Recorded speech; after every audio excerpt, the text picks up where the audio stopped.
IELTS reading প্রস্তুতির একটা core সমস্যা হলো সেন্টেন্স দেখে অর্থ ভালোভাবে না বুঝতে পারা। আপনি হয়তো অনেক ট্রিক্স এন্ড টিপস জানেন, কিন্তু এদের প্রয়োগ তো করতে হবে লিটারেলি কোনো একটা সেন্টেন্সে, তাই না? ফলে আপনাকে অবশ্যই সেন্টেন্স ভালোভাবে বুঝতে হবে এবং সেই জন্য আপনাকে ফিগার আউট করতে হবে রিডিং প্যাসেজে এবং কোয়েশ্চেনে কোন টাইপের সেন্টেন্স গুলো ঘুরে ফিরে আসে।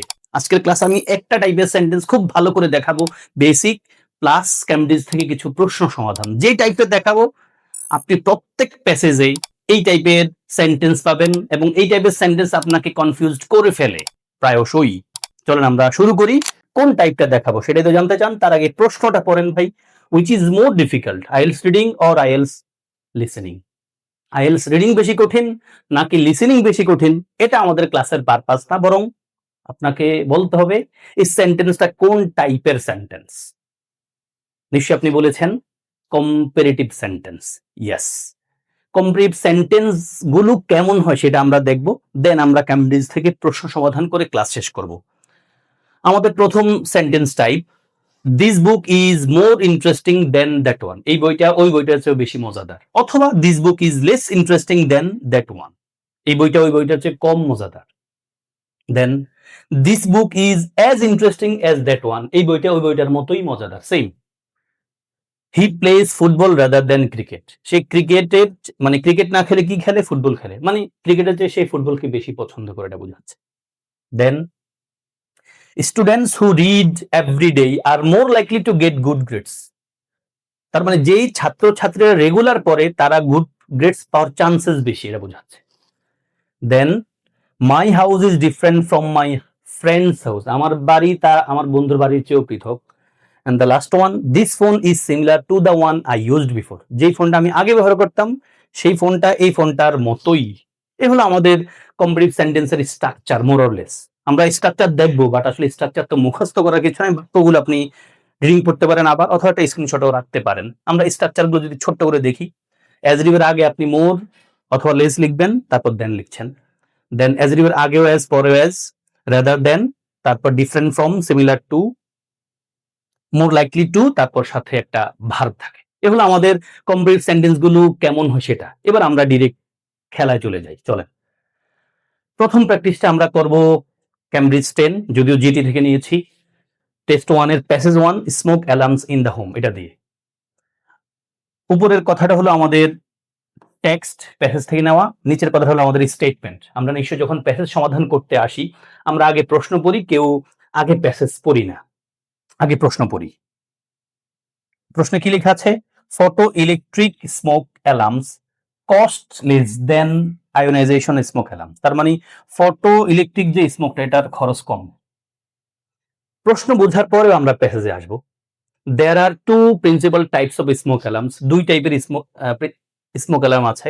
One of them is ionization and the other is photoelectric. এরপরে দেখেন, ionization alarms are the cheapest and most readily available smoke alarms. তার মানে প্যাসেজের সাথে আমাদের স্টেটমেন্টের সাথে কি মিল আছে ভাই? এখানে বলছে ফটো ইলেকট্রিকটা দাম কম, এখানে বলছে আয়নাইজেশনটার দাম কম। এবং আমরা নিশ্চয়ই জানি আমাদের কোয়েশ্চেন আর প্যাসেজের কথা ঠিক থাকবে কিন্তু প্যারাফ্রেজ করবে। এখানে বলছে কস্টলেস, এখানে বলছে চিপেস্ট। ভাই কস্টলেস যেটা, চিপেস্ট কিন্তু সেটাই, মানে চিপ আর লেস কস্ট সেম কথা বোঝাচ্ছে, ওনারা ঘুরে বলবে আর কি। ফলে আমরা দেখছি আমাদের স্টেটমেন্টের সাথে প্যাসেজের মিল নাই। প্যাসেজে বলেছে ফটো ইলেকট্রিকের দাম কম, এখানে বলছে আয়নাইজেশনের দাম কম। তার মানে কি আমরা আনসার করব এটার ভিত্তিতে, এটার সাথে প্যাসেজের মিল নাই বিধে আমরা আনসার বলবো কি ট্রু নাকি ফলস? অবশ্যই ফলস। ইয়েস, আমাদের প্রথম প্রশ্ন উত্তর হচ্ছে ফলস। এটা আমি নিজের মতো করাইলাম আপনাদেরকে। এরপরে আমি আরো 4টা প্রশ্ন দিব। আমি আপনাদের আগে বলবো, আমার সমাধানের আগে আপনি একটু পজ করবেন, ভিডিওটা পজ করে আপনার মতো আপনি একটু চিন্তা করবেন। ওকে, প্র্যাকটিস 2টা আমরা করব ক্যামব্রিজ 15 থেকে, টেস্ট 3 প্যাসেজ 1 হেনরি মুর থেকে। এই হলো আমাদের প্যাসেজের ইনফরমেশন আর নিচেরটা হলো আমাদের স্টেটমেন্ট। আপনি একটু 1 মিনিট পজ করেন, করে আনসারটা ট্রু নাকি ফলস আমাকে বলেন। এবার আমার সাথে মিলান। কি লেখা আছে? Moore thought the Mayan sculpture was similar in certain respects to other stone sculpture. ভাই রেসপেক্ট মানে এখানে সম্মান না, আমরা রিডিং প্যাসেজ পড়তে গেলে বুঝি সবসময় একটা ইংলিশ শব্দের অর্থ একটা হয় না, একাধিক হতে পারে। রেসপেক্ট মানে ক্ষেত্রে বোঝাচ্ছে এখানে। তাহলে প্রশ্নে বলছে মোরে ভেবেছিল যে মায়ান স্কালচার ওয়াজ সিমিলার, একই রকম ইন সার্টেন কিছু নির্দিষ্ট ক্ষেত্রে টু আদার স্কালচার, অন্য কিছু আদার স্টোন স্কালচারের সাথে মিল আছে। আমাদের প্যাসেজটাতে চাই, বলছে মোর বিকেম ফ্যাসিনেটেড, তিনি ফ্যাসিনেটেড হয়েছিলেন, আশ্চর্য হয়ে গেছিলেন অথবা তিনি আকর্ষিত হয়ে গিয়েছিলেন with this stone sculpture which he thought, যেটারে তিনি ভেবেছিলেন had a power and originality that no other stone sculpture possessed. মিলছে ভাই? এখানে বলছে তিনি ভেবেছিলেন মায়ান স্কালচার ছিল সিমিলার, অন্যগুলোর সাথে মিল ছিল।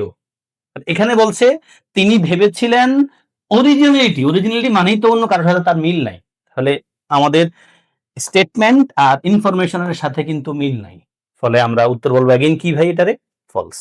তাহলে এখানে বলেছে তিনি বলেছিলেন সিমিলারিটি আছে, অন্যদের সাথে মিল আছে, আর এখানে বলছে অন্যদের সাথে কিন্তু মিল নাই।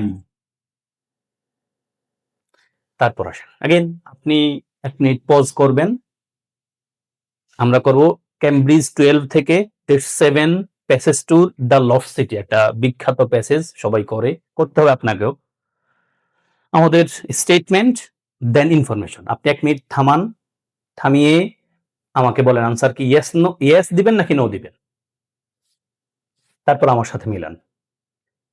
আসেন, আমরা প্রশ্ন দেখছি দ্য ডিজাইন অফ মাচু পিছু ক্লোজলি রিজেম্বলস, রিজেম্বল মানে কি, কোনো কিছু দেখতে কোনো কিছুর মতো, অথবা কেউ দেখতে কারো মতো, তাহলে মাচু পিছুর ডিজাইনটা রিজেম্বল করছে that of other Inca সিটিজ, other Inca সিটির সাথে, দেন দ্যাট অফ মানে ইনকা সিটির অন্য যেই আবিষ্কারগুলো আছে বা স্ট্রাকচার গুলো আছে তাদের সাথে মিল আছে, এটা বোঝাচ্ছে।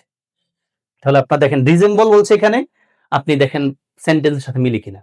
দ্য লেআউট অফ মাচু পিছু ইজ রিমার্কেবলি সিমিলার, ভাই দেখেন রিজেম্বল আর সিমিলার কিন্তু সেম জিনিস, এবং আমরা এটা জানি আইএলসে প্রচুর প্যারাফ্রেজিং হয়, প্যাসেজ 1 2 3 সবগুলোতে হয়, প্যাসেজ 3 তে খুব বেশি হয়। তাহলে আমরা এখানে দেখছি দ্য লেআউট অফ মাচু পিছু is remarkably similar to other Inca settlement, দেখেন ভাই পুরোপুরি মিল আছে। এখানে বলেছে রিজেম্বল মানে একই রকম, এখানে বলছে সিমিলার টু। ইয়েস, প্যারাফ্রেজ যারা ভালো পারে তারা রিডিং এ খুব ভালো করার চান্স থাকে। উত্তর আপনি নিশ্চয়ই কি ধরেছেন ভাই? ইয়েস ধরেছেন। ক্লিয়ার? দেন আমরা প্র্যাকটিস 4 এ আসছি, আবার আপনি একটু পজ করবেন প্লিজ। যেটা করব ক্যামব্রিজ 11 টেস্ট 1 প্যাসেজ 3, যেটা রিডিফাইনিং দ্য নেশন স্টেট, আমাদের লাইনটা একটু বড়, ইনফরমেশনটা আপনি আগে স্টেটমেন্ট পড়েন, দেন এটার সাথে মিলান। ইয়েস নেবেন নাকি নো নেবেন, আমি কিছুটা ক্লু রেখেছি, কালার দিয়েছি যেন আপনার সহজ হয়। কম্পারিজন পার্টটা, যেহেতু আমরা আজকে কম্পারিজন পার্টটাকে ফোকাস করি পড়ছি।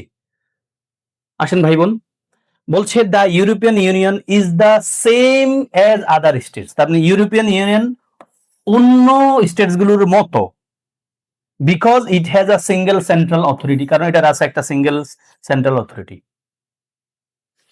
ইনফরমেশন আসেন, the European union is different from traditional states in that it does not have a single centre. উল্টো হয়ে গেছে না ভাই? এখানে বলছে ইউরোপিয়ান ইউনিয়ন অন্যান্য দেশগুলোর মতো, যেহেতু এটার আছে একটা সেন্ট্রাল অথরিটি। ওখানে কি বলছে? European union is different from traditional, এই ট্রেডিশনাল স্টেটস মানে কিন্তু আদার স্টেটস, তার মানে আমাদের স্টেটমেন্ট আর ইনফরমেশনের সাথে কিন্তু মিল নাই। এখানে বলছে দা সেম মানে একই রকম, ওখানে বলছে ডিফারেন্ট ফ্রম, তাহলে অবশ্যই উত্তর কি? ইয়েস না লিখে আমরা কি লিখেছি এবার? নো লিখেছি। এন্ড দেন আজকের ক্লাসের শেষ প্র্যাকটিস, আপনি অবশ্যই 1 মিনিট পজ করে এই প্রশ্ন আনসারটা করবেন। ক্যামব্রিজ 10 এর টেস্ট 1 প্যাসেজ 2 এর ভলান্টিয়ার ওয়ার্ক, যেটা আগে স্টেটমেন্ট পড়বেন, দেন প্যাসেজের ইনফরমেশনের সাথে আপনি মিলান। 1 মিনিট থামবেন আপনি। আসেন, ইয়াঙ্গার ভলান্টিয়ার্স, অনেক বড় হলেও কিন্তু ভাই কঠিন না। Younger volunteers are more likely than other older volunteers to choose voluntary work that is different from their previous jobs। দেখেন কম্পারেটিভ তো আছেই, তার মাঝে আবার কমপ্লেক্স মুড। আপনি অবশ্যই মূল কোশ্চেন যদি না বুঝেন ভাই, তাহলে খবর আছে। আগে অবশ্যই আমরা প্রশ্ন বুঝতে হবে, কারণ প্রশ্ন না বুঝলে আপনি প্যাসেজের যেখানে উত্তর আছে সেখানে ঘুরপাক খাবেন, কিন্তু আনসারটা পাবেন না। ফলে আগে প্রশ্ন বুঝেন। প্রশ্ন বলছে ইয়াঙ্গার ভলান্টিয়ার, যারা ইয়াং, তারা মোর লাইকলি, তারা বেশি কিছু একটা চায় বা করে, তারপর একটা ভার্ব আছে নিশ্চয়ই, more likely than older volunteers to choose, এই যে দেখেন more likely to choose voluntary work that is different from their previous work, তার মানে ইয়াঙ্গার ভলান্টিয়াররা ওল্ডারদের চেয়েও এমন ভলেন্টিয়ারি কাজে পছন্দ করে যেগুলো তাদের আগের কাজের সাথে যায় না, মিলেন, পৃথক। এবার আমাদের প্যাসেজে আসেন, বলছে older volunteers are more likely to engage, মানে ওল্ডার যারা ওনারা বেশি পছন্দ করেন এনগেজ হতে এমন ভলেন্টারি ওয়ার্কের সাথে যেগুলো ওনাদের কাজের সাথে যায়, that they did before retirement, এই কথাই বলছে, যেগুলো ওনাদের আগের কাজের সাথে মিলে ওনারা ওল্ডাররা এমন ভলেন্টিয়ারি কাজগুলি করে। অন্যদিকে ওয়ারেজ একটা কন্ট্রাস্ট বুঝে আপনারা জানেন, whereas younger volunteers often seek experiences that are different from their paid employment, তাদের আগের কাজের সাথে যেটা যায় না এমন কাজটাকে, এমন ভলেন্টিয়ার কাজটাই ইয়াঙ্গার ভলেন্টিয়াররা কিন্তু পছন্দ করে। আমাদের প্যাসেজের সাথে, কোশ্চেনের সাথে মিলে, younger ভলেন্টিয়াররা more likely choose voluntary work that is different from their previous jobs। দেখেন ভাই, আমাদের স্টেটমেন্ট আর ইনফরমেশন কিন্তু সেম জিনিস, যদিও বাক্য বড়, আমরা যদি বাক্য বুঝে পড়ার অভ্যাস না তৈরি করি এই প্রশ্নে আনসার পারা কিন্তু মুশকিল। আশা করি আজকের ক্লাস থেকে আপনি উপকৃত হয়েছেন এবং এই পয়েন্টটা বুঝতে পেরেছেন যে আপনার বেসিক সেন্টেন্সের প্যাটার্নগুলো অবশ্যই ক্লিয়ার করতে হবে। আপনাদের কাছ থেকে মোটিভেশন পেলে আমি বেসিক যে সেন্টেন্সগুলো থেকে আমাদের রিডিং প্যাসেজে প্রশ্ন আসে এবং রিডিং প্যাসেজগুলোতে যে কমন টাইপের সেন্টেন্সগুলো এসে থাকে এগুলো নিয়ে আলাদা করে ক্লাস দিব। আপনাদের সবার জন্য শুভকামনা। আসসালামু আলাইকুম।